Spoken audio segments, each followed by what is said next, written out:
మండల ఎంప్లాయీస్ క్రిస్మస్కి ఆయన ఒక సందేశం కూడా ఇచ్చారు. వారు శ్రీ దొడ్డిగర్ల ధనపతి గారిని గ్రీటింగ్స్ తెలియజేస్తుందిగా కోరుతున్నాను. Thank you sir. వేదికను అలంకరించినటువంటి డిగ్నిటీస్ అందరికీ క్రిస్మస్ శుభాకాంక్షలు తెలియజేస్తూ, మరి వేదికకు ముందు ఉన్నటువంటి విఘ్నులు, బహు జ్ఞానవంతులు, ముఖ్యంగా గురు బ్రహ్మ గురు విష్ణు గురుదేవో మహేశ్వర గురు సాక్షాత్ పరబ్రహ్మ తస్మై శ్రీ గురవే నమః అని మన వాంగ్మయము, మన సాహిత్యము, మన ప్రాక్తన కాలము నుండి ఉన్న వేద వాంగ్మయము ఘోషిస్తూ ఉన్నది. ప్రియ సహోదరి సహోదరులారా, యేసుని విషయాలు ఎరుగని మానవులు ఎచటను ఉండరు. యేసుని విషయాలు ఎరుగని మానవులు ఎచటను ఉండరు. యేసులో చేరని వారు ఎందరో ఉందురు. అది ఏ నా దుఃఖం, ఇది ఏ నీ దుఃఖం అని ఆజన్మ బ్రహ్మచారి మొంగమూరి దేవదాసు అనేటువంటి భక్తుడు రాసిన మాటలవి. నా ప్రియ సహోదరి సహోదరులారా, సూర్యుడు ఒక్కడే, చంద్రుడు ఒక్కడే, భూమి ఒక్కటే, నక్షత్రములు కోకొల్లలు ఉన్నవి. అయితే సోదరులారా, దేవుడు ఒక్కడే, ఏకో దైవం ద్వితీయం నాస్తి. ఎందుకంటే బైబిల్ చెబుతున్న సత్యము ప్రపంచ గ్రంథాలకు భిన్నముగా ఉంటుంది. బైబిల్ దేవుడు మనము ఊహించిన దేవుడు కాడు. ఈ భూమిని ఆకాశమును అందున్న సమస్తమును సృజించిన దేవుడు. ఎవ్వని చేజనించు జగమెవ్వని లోపల నుండు లీనమై ఎవ్వని యందుడిందు పరమేశ్వరుడెవ్వడు, మూల కారణం వెవ్వడు, అనాది మధ్యలయుడెవ్వడు, సర్వము తానైన వాడెవ్వడు. ఎవడు ఎవడు ఎవడు అంటున్నాడు పోతన భాగవతములో. ఎవరు దీనికి సమాధానము చెబుతారు? ఎక్కడున్నారు? వాని ఆత్మబౌ ఈశ్వరుని శరణంబు వేడెదన్. చూడండి, ఎంత దివ్యమైనటువంటి అన్వేషణ, ఎంత దివ్యమైనటువంటి సత్యాన్వేషణ. ఆలోచించండి ప్రియ భారతీయ సహోదరి సహోదరులారా. స్త్రీలలో అధిక సుందరి వగుదానా, వేరు ప్రియుని కన్న నీ ప్రియుని విశేషమేమిటి? నా ప్రియుడు ధవలవర్ణుడు, నా ప్రియుడు రత్నవర్ణుడు అంటున్నాడు ఈ దేశంలో జన్మించిన స్వామి వివేకానంద. ఎందుకంటే సమయం లేదు, ఎందుకంటే సత్యము చెప్పడానికి సమయం ఉండదండి. ఓకే, ఇది సమయం కాదు. ఎందుకంటే ఈ స్వామి వివేకానంద అంటే భారతదేశంలో ప్రతి ఒక్కరికి గౌరవమే, ప్రభుత్వానికి గౌరవమే. ఆ మహనీయుడు ఏమన్నాడంటే, నేనే గాని పాలస్తీనాలో జన్మించి ఉంటే యేసు క్రీస్తు పాదాలు నా కన్నీళ్లతో కాదు, జాగ్రత్తగా వినండి, నా హృదయ రుధిరముతో ఆయన పాదాలు కడిగేవాడిని అన్నాడు. ఎందుకంటే సోదరి సోదరిమణులారా, ఈ దేశంలో స్వామి వివేకానంద అంటే గౌరవించిన వారు ఎవరూ లేరు. నాకు కూడా చాలా గౌరవం. నేను ఒక తెలుగు అధ్యాపకుడికి ఇక్కడే చేశాను. గవర్నమెంట్ డిగ్రీ కళాశాలలో తెలుగు అడాప్టివ్ డిపార్ట్మెంట్గా చేసి రిటైర్డ్ అయిపోయాను. మీ అందరికీ తెలుసు, నేను పెద్దగా చెప్పనవసరం లేదు.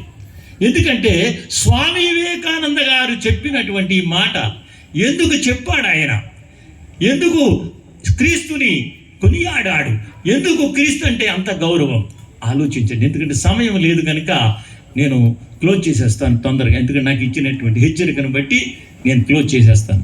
ప్రియ సహోదరి సహోదరులారా, సత్యము మిమ్ములను స్వతంత్రులను చేయను. అసతోమా సద్గమయా తమసోమా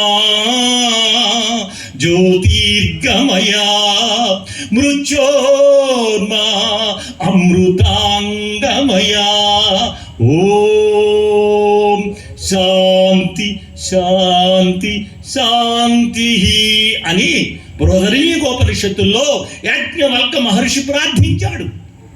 ఆ ప్రార్థనకు జవాబు ఇంతవరకు చెప్పిన మొనగాడు నభూతో న భవిష్యత్ అని చెప్పడానికి సంకోచించవలసిన అవసరం లేదనుకుంటున్నాను.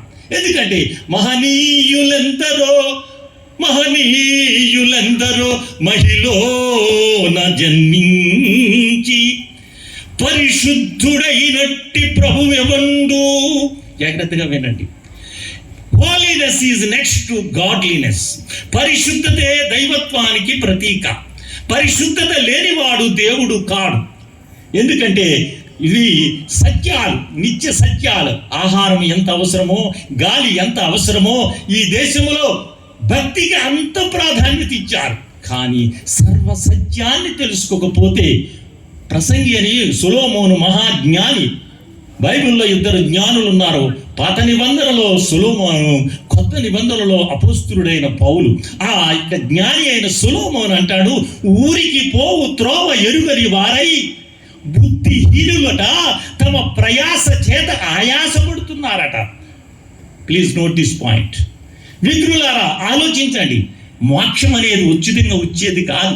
ధర్మ కార్యాలు చేసేస్తే, కొన్ని పుణ్యకార్యాలు చేసేస్తే, ఏవేవో మంచి మంచి పనులు చేస్తే నీకు మోక్షము లభించదు. మీ ధర్మ కార్యములన్నీ మురికి గుడ్డలవలే ఉన్నవి అని ఘోషిస్తుంది సత్యవేదం. Please note this point. ఎందుకంటే చాలామంది కొన్ని మంచి కార్యాలు చేసేస్తే మోక్షం వచ్చేస్తుంది అనుకుంటున్నారు. No no no. ఎందుకంటే సోదరులారా, సత్యం అనేది భిన్నముగా ఉంటుంది.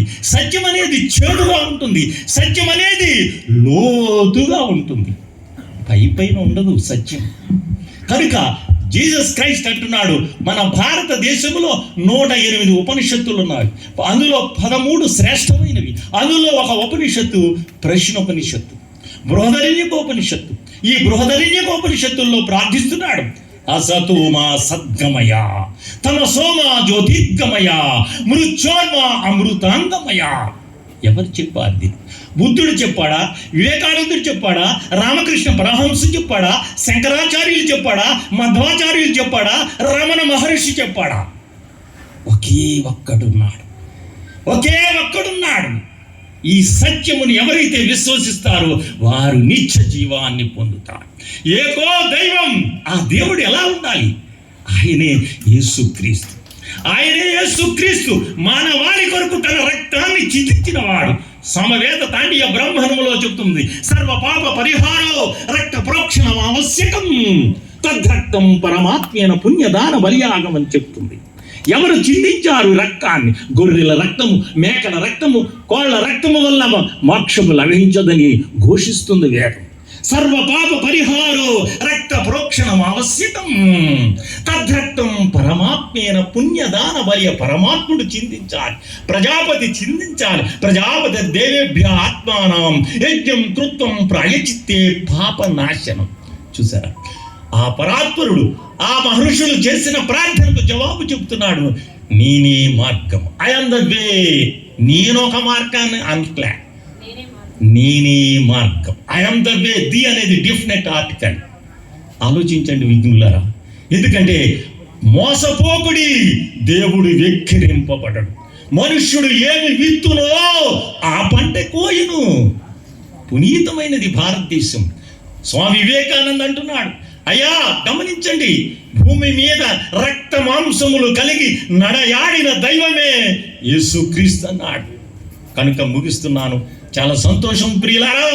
సత్యము మిమ్మలను స్వతంత్రులను చేయను. కనుక ఈ అవకాశం ఇచ్చినటువంటి మిత్రులందరికీ ఇంకా ఎన్నో విషయాలు ఉన్నాయి. కనుక ఈ యొక్క సత్యాన్ని మనం తెలుసుకొని నిత్య జీవానికి మార్గమైనటువంటి క్రీస్తు మార్గములో నడిచినట్లయితే, ఇంత పెద్దలందరూ చెప్పారు, క్రీస్తు మార్గము పవిత్రమైనది, క్రీస్తు మార్గము పునీతమైనది, క్రీస్తు మార్గము శాంతి సమాధానానికి, ప్రపంచ శాంతికి సూత్రమైనటువంటిది. అందుకనే పిడపత్తి అజ్రాకవి రాస్తున్నాడు, మహనీయులెందరో మహిళన జన్మించి పరిశుద్ధుడైనట్టి ప్రభువెవండు. అంతేకాదు, మహనీయులెందరో మహిళన జన్మించి మరణించి లేచిన మాల్యుడెవడు. మహనీయులెందరో మహిళన జన్మించి పేదలను కాచిన విభుడెవండు. మహనీయులెందరూ మహిళన జన్మించి నుంచి పేదలను కాచిన విభుడెవండు యేసుక్రీస్తు తప్ప ఏ పుణ్య పురుషుడు యేసుక్రీస్తు తప్ప ఏ పుణ్య పురుషుడు దేవ పురుషులని ఎందరో పేరు పొందిన దేవేరులను అట్టనంటి దేవుడొక్కడే దేవలోకమందున భూలోకమందున దైవత్వము చెడనివాడు యేసు ప్రభు ఒక్కడే నా యందు పాపమున్నదని మీలో ఎవడు స్థాపించగలడని ప్రపంచానికి నోటీసు బోర్డు పెట్టినటువంటి వాడు యేసుక్రీస్తు దివ్యాతీతి దేవహారి శాస్త్రము ఘోషిస్తూ ఉన్నది పాపము లేనివాడే దేవుడు దేవిరా తప్పు దొరకని వాడే దేవుడు ఆలోచించుకోండి ప్రియ సోదరి మరులారా మహనీయులెందరో మహిళన జన్మించి మరణించి లేచిన మాన్యుడెవడు యేసుక్రీస్తు తప్ప ఏ పుణ్య పురుషుడు పాపహరణ కొరకు బలిగా నిలిచి అసువులొడ్డినట్టి ఆత్మీయులే లేరు త్యాగ బుద్ధి కలిగి ధరణిలోన కనుక ఈ సర్వసత్యాన్ని తెలుసుకుని నిత్య జీవాన్ని పొందాలని ఇంతటితో నా యొక్క ఉపన్యాసాన్ని ముగిస్తున్నాను. ఈ అవకాశం ఇచ్చిన మీ అందరికీ నా హృదయపూర్వక ధన్యవాదాలను తెలియజేస్తూ తాజ్మహల్ నిర్మాణానికి రాళ్ళెత్తిన కూలీలెవ్వరు, ప్రభు వెక్కిన పల్లకి కాదో అది మోసిన బోయీలెవ్వరు అన్నారు. మరి ఈ కార్యక్రమాన్ని ఇంత దివ్యంగా జరిగించిన సోదరులు మిత్రులు అందరికీ, వచ్చిన పెద్దలకు, డిగ్నిటీస్ అందరికీ, గవర్నమెంట్ అధికారులకు నా హృదయపూర్వక ధన్యవాదాలు తెలియజేస్తూ యేసుక్రీస్తు జన్మదిన శుభాకాంక్షలు. యేసు జన్మించే లోకాన అందరికీ, యేసు జన్మించే హృదయాన అందరికీ క్రిస్మస్ తాత అడిగిన ప్రశ్న ఇది. కనుక మీ అందరూ ఒకసారి ప్రశ్నించుకుని ఏమి నిజమైన క్రిస్మస్ ఏదో ఆలోచించుకుని నిజమైన దేవుడు ఎవరో తెలుసుకుని నిత్య జీవం పొందాలని కోరుకుంటూ స్వస్తి. థ్యాంక్ యూ ధనపతి గారు, మంచి శ్లోకాలు చెప్పారు. కానీ సమయాభావం వల్ల మిమ్మల్ని హెచ్చరించవలసి వచ్చింది కాబట్టి క్షమించండి. ఇంకా ఎందుకంటే ముఖ్య కార్యక్రమానికి వద్దాం. ఇంకా గ్రీటింగ్స్ మానేసి